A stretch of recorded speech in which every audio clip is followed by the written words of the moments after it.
আসসালামু আলাইকুম। আমি regulated Canadian immigration consultant, CICC licensed আর সিএসি মৌলি তাসনুভা। আজকে আলোচনা করব আরসিআইপি প্রোগ্রাম নিয়ে।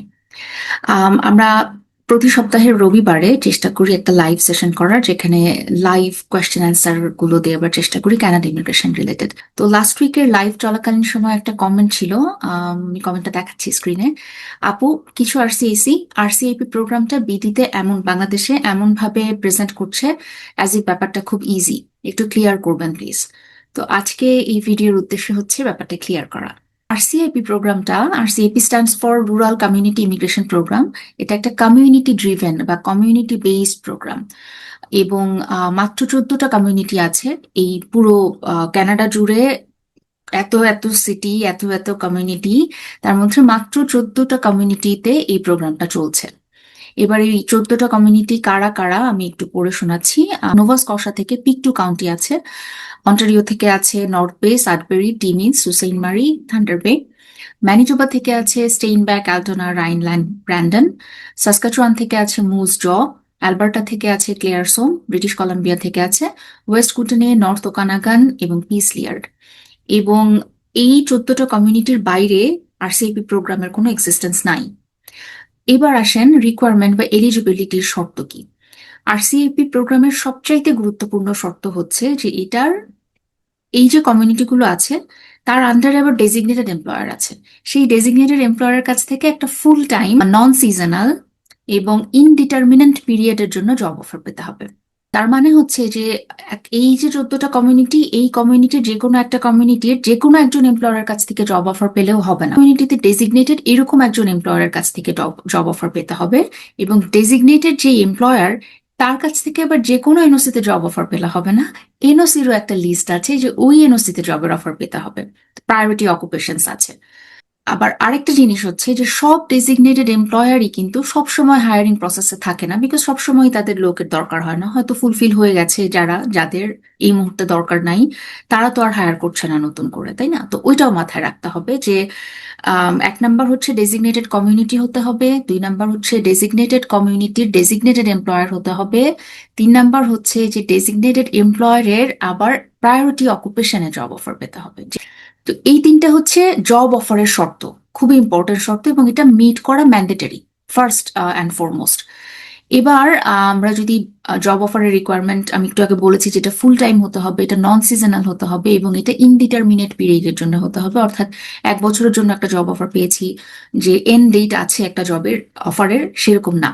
এবার আসেন অ্যাপ্লিকেন্টের জন্য আর কি কি রিকোয়ারমেন্ট লাগবে। যে তার তো জবের অফার লাগবে, বুঝলাম। কার কাছ থেকে জবের অফার, কোন এনওসিতে পেতে হবে, সেটা বুঝলাম। এবার আসেন অ্যাপ্লিকেন্টের আর কি যোগ্যতা থাকতে হবে। অ্যাপ্লিকেন্টের ওয়ার্ক এক্সপিরিয়েন্স থাকতে হবে মিনিমাম 1 বছরের। জব অফার সে পেয়েছে কমিউনিটি থেকে, ডেজিগনেটেড এমপ্লয়ারের কাছ থেকে, সেই জবের সাথে রিলেটেড ফিল্ডে বা রিলেটেড টিয়ার লেভেলে তার জবের এক্সপিরিয়েন্স থাকতে হবে। এখানে সুন্দর করে বলা আছে, আমি যদি একটু পড়ে শোনাই, যে টিয়ার ম্যাচিং এর একটা রুল আছে। জব অফার যদি টিয়ার 0 অথবা টিয়ার 1 হয়, ওয়ার্ক এক্সপিরিয়েন্স তার টিয়ার 0, 1, 2 অথবা 3-তে থাকলে হবে, মানে সেটা গ্রহণযোগ্য। আবার জব অফার যদি টিয়ার 2-তে হয়, তাহলে ওয়ার্ক এক্সপিরিয়েন্স টিয়ার 1, 2, 3 অথবা 4-এ হতে পারে। জব অফার যদি টিয়ার 3-তে হয় অথবা 4-এ হয়, তাহলে ওয়ার্ক এক্সপিরিয়েন্স টিয়ার 2, 3, 4 হতে পারে।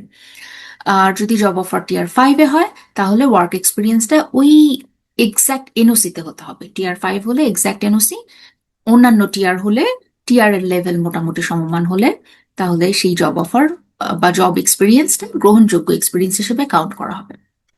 এরপরে আছে ল্যাঙ্গুয়েজ রিকোয়ারমেন্ট। ল্যাঙ্গুয়েজ রিকোয়ারমেন্টে জবের অফারের উপরে আবার ল্যাঙ্গুয়েজের রিকোয়ারমেন্টটাও ভ্যারি করে। জব অফার যদি টিয়ার 0 অথবা 1 হয়, তাহলে ল্যাঙ্গুয়েজ রিকোয়ারমেন্ট হচ্ছে CLB 6 ইংলিশে। আবার যদি জব অফার টিয়ার 2 বা 3 হয়, তাহলে ল্যাঙ্গুয়েজ রিকোয়ারমেন্ট CLB 5। টিয়ার যদি 4 অথবা 5 হয়, তাহলে সিএলবি লেভেল হতে হবে 4, CLB 4। তো ল্যাঙ্গুয়েজ রিকোয়ারমেন্ট খুব একটা কনসার্নিং ইস্যু না, বিকজ যথেষ্ট কম রিকোয়ারমেন্ট আছে। এডুকেশন রিকোয়ারমেন্ট এরকম যথেষ্ট কম, এবং এটার রিকোয়ারমেন্ট হচ্ছে এইচএসসি বা তার সমমান। সো ইসিএ করা থাকতে হবে। অফকোর্স আপনারা জানেন, যে কোনো প্রোগ্রাম, আমাদের এডুকেশন যদি ক্যানাডার বাইরে হয়, তাহলে অবশ্যই সেটার ইসিএ রিপোর্ট সাথে থাকতে হয়। এটা হচ্ছে এডুকেশনের শর্ত। আর এছাড়া আমরা যদি এখন স্টেপগুলো দেখি, যে একটা একটার পর একটা স্টেপ কিভাবে যাবে এই প্রোগ্রামটার। এলিজিবিলিটি নিয়ে আলোচনা করলাম, এখন স্টেপস নিয়ে আলোচনা করি। প্রথম স্টেপ হচ্ছে কমিউনিটি নির্বাচন করা। কমিউনিটিটা নির্বাচন করবেন যে আপনি তো লিস্ট এই যে ওয়েবসাইটে ঢুকলেই পেয়ে যাবেন, তো ওখানে একটা একটা করে দেখবেন কমিউনিটি। আমি একটা উদাহরণ দেখাচ্ছি স্ক্রিনে। আমরা গুগল থেকে শুরু করি। গুগলে আমি যদি আরসিএপি প্রোগ্রাম লিখি বা আরসিএপি কমিউনিটিসও লিখি, আপনি দেখবেন যে RCAP rural community immigration pilot canada.ca এটার একটা লিঙ্ক আসবে। এবার আপনি যদি এখানে যান তাহলে দেখবেন যে সিলেকশনের আন্ডারে হু ক্যান অ্যাপ্লাই, এলিজিবিলিটি নিয়ে আমরা এতক্ষণ আলোচনা করেছি, ফলে এটা নিয়ে আমি আর আলোচনা করছি না। গেট আ জব অফার দিয়ে আমি শুরু করছি। সো গেট আ জব অফারে ক্লিক করলে আপনার কাছে রুরাল কমিউনিটিগুলোর লিস্ট আসবে। এই যে ড্রপ ডাউন মেনু আছে, এখানে আমি যেই এগুলো মেনশন করেছি আমি কমিউনিটিগুলোর কথা, এক্সাম্পল হিসেবে আমি ধরলাম কমিউনিটি একটা তো সিলেক্ট করতে হবে, তো প্রথমে আমি ধরলাম যে আমি সাডবেরি সিলেক্ট করবো, আমি অন্টারিওতে সাডবেরি সিলেক্ট করবো। আমি সিলেক্ট করে কন্টিনিউ করলে সাডবেরির ওয়েবসাইট আমার কাছে আসবে, ওয়েবসাইট লিংক আসবে। আমি এখানে যদি ক্লিক করি তাহলে আমাদের কাছে এই যে একটা সুন্দর পেজ আসে, খুব গোছানো নিট একটা পেজ, যেখানে প্রায়োরিটি সেক্টরস এন্ড অকুপেশনের লিস্ট আছে। এই হচ্ছে প্রায়োরিটি সেক্টরস, এবং প্রায়োরিটি সেক্টরের মধ্যে এনওসি কোনগুলো কোনগুলো সেগুলোর একটা লিস্ট আছে। এবং তার নিচেই দেখবেন ডেজিগনেটেড এমপ্লয়ারেরও একটা লিস্ট আছে, প্রিটি লং একটা লিস্ট আছে। এবং এই লিস্টে আমরা দেখতে পাচ্ছি একটা কোম্পানি সফি ইঙ্ক, এরা হায়ার করছে না, নট হায়ারিং একটা লেভেল ওরা দিয়ে রেখেছে, তাহলে বোঝা যাচ্ছে যে এদের কাছে এখন অ্যাপ্লিকেশন করা যাবে না। বাকিদের সাথে আপনার এনওসি অনুযায়ী আপনি জবের জন্য অ্যাপ্লিকেশন করবেন। এটা হচ্ছে প্রথম ধাপ, এবং প্রথম ধাপ সফলভাবে শেষ হবে যখন আপনি জবের একটা অফার পাবেন। এবার জব অফার পাওয়ার পরের ধাপ হচ্ছে কমিউনিটি থেকে রেকমেন্ডেশন অ্যাপ্লিকেশন করা। এবং এই অ্যাপ্লিকেশনটা আসলে এমপ্লয়ারই করে থাকে, আপনাকে করতে মানে ক্যান্ডিডেটকে করতে হয় না, এমপ্লয়ারকে করতে হয়। আপনার কাজ হচ্ছে জব অফার পাওয়া। আপনি জব অফার যেই এমপ্লয়ারের কাছ থেকে পেলেন, সেই এমপ্লয়ার আপনার অ্যাপ্লিকেশনের একটা প্যাকেজ তৈরি করে এর কাছে রেকমেন্ডেশনের একটা অ্যাপ্লিকেশন করবে। এবং কমিউনিটি কি কি জিনিস ভেরিফাই করবে? কমিউনিটি ভেরিফাই করবে যে আপনার জবটা প্রায়োরিটি লিস্টে আছে কিনা, জবটার ডিউরেশন কত, মানে লিমিটেড টাইমের জন্য কিনা, আপনার এই জব অফারটা জেনুইন কিনা, এই জব অফারে সত্যি সত্যিই কি সে ইনসাইড কানাডা বা ওই কমিউনিটি থেকে হায়ার করার চেষ্টা করেছে কিনা, ইত্যাদি ইস্যুস গুলো ওরা চেক এবং ভেরিফাই করে যদি সবকিছু ঠিক হয় তাহলে ওরা রেকমেন্ডেশন দিবে। তাহলে এই পর্যন্ত সেকেন্ড স্টেজে এসে আপনি কমিউনিটিরও রেকমেন্ডেশন পেলেন। প্রথম স্টেজে আপনি জবের অফার পেয়েছেন, দ্বিতীয় স্টেজে আপনি কমিউনিটি থেকে রেকমেন্ডেশন পেলেন। কমিউনিটি থেকে এই রেকমেন্ডেশন সার্টিফিকেশন পাওয়ার পরের ধাপ হচ্ছে পিআর এর আবেদন করা। এটা একটা সরাসরি পিআর আবেদন, এটার জন্য কোনো প্রভিন্সিয়াল আবেদন করতে হয় না, ফেডারেল গভর্নমেন্টের প্রোগ্রাম যেহেতু, সো এটা একটা ডিরেক্ট পিআর অ্যাপ্লিকেশন করতে হবে পিআর পোর্টালের মাধ্যমে। এবং পিআর এর আবেদনের জন্য আপনি জানেন যে সমস্ত আপনার যে জব অফারটা হয়েছে কমিউনিটি থেকে, জবের অফার, এমপ্লয়ারের সাপোর্ট রিলেটেড সমস্ত ডকুমেন্টেশন, কমিউনিটির সাপোর্ট রিলেটেড সমস্ত ডকুমেন্টেশন, আর এছাড়া জেনারেল একটা পিআর অ্যাপ্লিকেশনের জন্য যা যা বেসিক ডকুমেন্ট লাগে সেগুলো সবকিছু, ল্যাঙ্গুয়েজ রিকোয়ারমেন্ট, এডুকেশন রিকোয়ারমেন্ট, আপনার পাসপোর্ট, অফকোর্স বার্থ সার্টিফিকেট, আপনার ফ্যামিলি রিলেটেড ইনফরমেশন, আপনার পুলিশ ক্লিয়ারেন্স সার্টিফিকেট, ইত্যাদি ইত্যাদি যা একটা স্বাভাবিক পিআর অ্যাপ্লিকেশনের জন্য দরকার হয় সেগুলো সবকিছু সহ পিআর এর আবেদনটা করে ফেলতে হবে।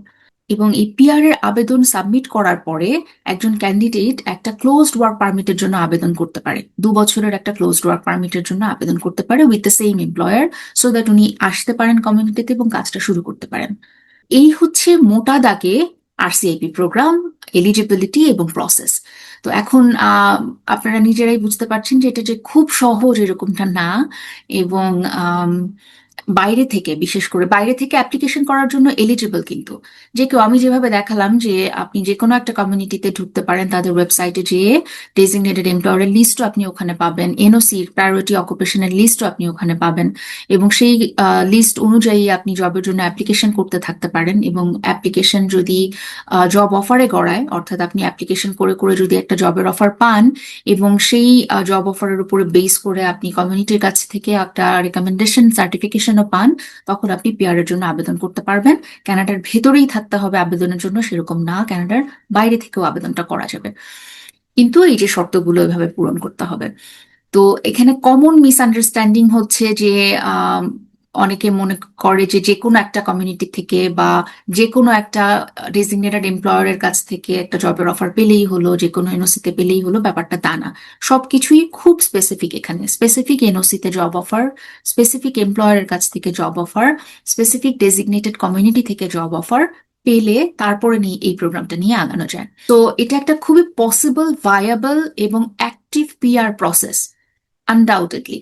কিন্তু এটা খুবই সহজ একটা প্রোগ্রাম বা প্রসেস এইরকমটা না। তো যারা যারা প্রোগ্রামটা নিয়ে সামনে আগাতে চান তাদের জন্য পরামর্শ হচ্ছে যে কমিউনিটি, আমি যেভাবে দেখালাম স্ক্রিনে কিছুক্ষণ আগে, যে কমিউনিটি গুলোকে খুঁজে বের করা, কমিউনিটি ডেজিগনেটেড এমপ্লয়ার এবং প্রায়োরিটি অকুপেশনাল লিস্ট, এইগুলো একদম সামনে রেখে জবের জন্য চেষ্টা করে যাওয়া। আশা করি আলোচনাটুকু কাজে লাগবে। সবার জন্য শুভকামনা। ভালো থাকবেন। আল্লাহ হাফেজ।